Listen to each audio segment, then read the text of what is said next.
Let's talk anxiety. Let's talk high-functioning anxiety. Let me give you 3 symptoms and see if this relates to you. Number 1, you feel overwhelmed and stressed out. Number 2, you're worried all the time that you might fail. Number 3, your body does not feel healthy. Now, I was doing a bit of research last night for some of my clients, and I came upon a very interesting article. So I'm going to read a little bit for you and then try to relate it back. High-functioning anxiety is a form of anxiety that tends to propel people forward instead of freezing or debilitating them.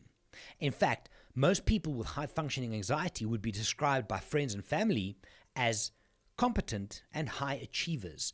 They're hardly ever late, and they always seem to be juggling thousands of things that they seem to be in control of. The truth, the internal picture is vastly different. People with high-functioning anxiety feel like they're all over the place. They're stressed, anxious, and nervous. They feel overwhelmed. On the inside, they're always worrying about whether or not they're doing the right thing. Anybody can relate? I can a little bit. Let's carry on. What's really going on? While the picture seems to be that the person with high-functioning anxiety has taken on too much and is now feeling burnt out, the truth is they're riddled with unacknowledged anxiety. Remember that, unacknowledged, it's a big deal. The anxiety is often driven by a fear of failure or not feeling good enough. The fear drives behavior aimed at disproving the sense of failing or not being good enough. If you succeed and achieve, then you can't be failing, right? We're on top of it all and receiving accolades, then it must be a good space, right? Wrong. The forward movement to do better, do more, and stay on top of it all is the fear of not being good enough. That's what drives everything. Now, what does this lead to? Let me put it this way. In nature, you look at a group of impala. They're a prey species, right? In an area where there are no predators, these animals tend to be not as healthy as in other reserves with predators. Why? Because a healthy dose of anxiety, a healthy dose of stress in an environment, in an ecosystem, is a good thing. But high-functioning anxiety is often misdiagnosed as burnout, and the remedy is to do less. They might be referred to do retreats or advised to take more time for self-care. And while all of these are helpful, it doesn't address the root cause. What is the root cause of high-functioning anxiety? It's anxiety. When you overlook the root cause of something, the problem's going to keep on coming back, and you're going to get stuck in one of those anxiety habit loops we spoke about. So some of the signs, the 3 signs of high-functioning anxiety is exactly that. You feel overwhelmed and stressed out. You're worried you might fail. Your body doesn't feel healthy. How many of you can relate? It's kind of real, yeah? I'm going to read a little bit more here for you. The first sign of high-functioning anxiety is that you do in fact feel overwhelmed and stressed out. Despite the fact that you seem to be doing really well, the reality is, listen to this, you feel like you're barely hanging on.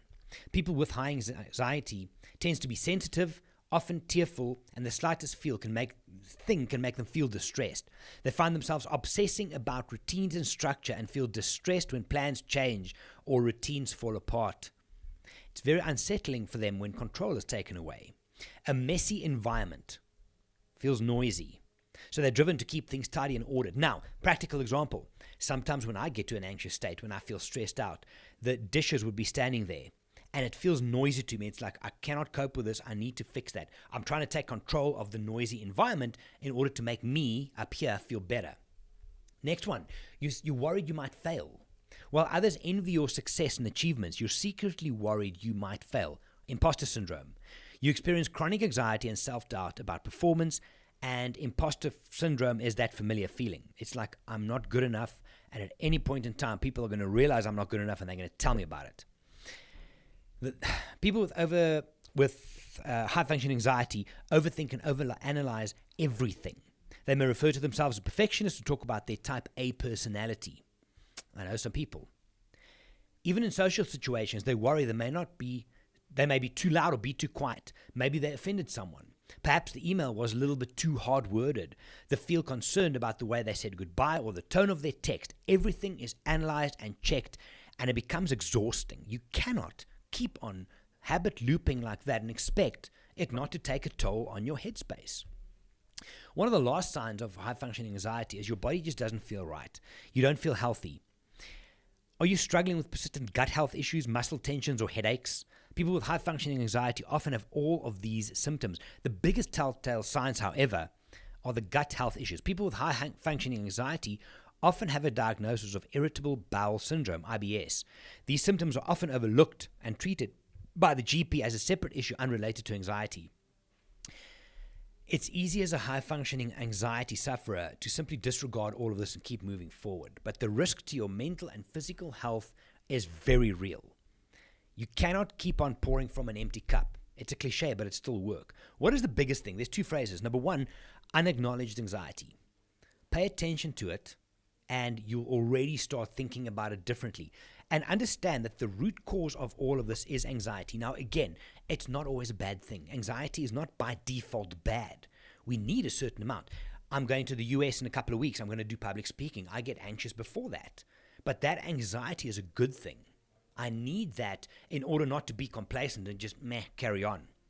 The best thing I've ever heard, if you think of anxiety as the butterflies in your stomach, right? Now, sometimes if you're suffering from heavy anxiety, those butterflies might feel like a bunch of bumblebees just banging around in there. But instead of worrying about the butterflies in your stomach, you can't get rid of them. Anxiety. You can't get rid of it. But what you can do is you can try and get those butterflies to all fly in the same direction. You have to acknowledge it, number one. And number two, you have to understand what the root cause is. There's many ways to manage this. There's mental ways as far as head exercises. There's body exercises, physiological, psychological, that you can start doing to take control of the situation. If you look at the symptoms, overwhelmed and stressed out, worried you might fail, your body doesn't feel healthy. So a lot of us have this, but unfortunately not many people are paying attention to themselves and taking care of themselves, while at the same time addressing the root cause. If you have any questions, let me know. If you want to chat, let me know. It's a good idea to speak to someone, speak to a coach, a therapist, a counselor. Get it out and start taking control and acknowledge what's going on. That's the first step. I can relate with all of this more than you imagine, but I'm focusing on making my butterflies all fly in the same direction. It's a start. Good luck. You've got this.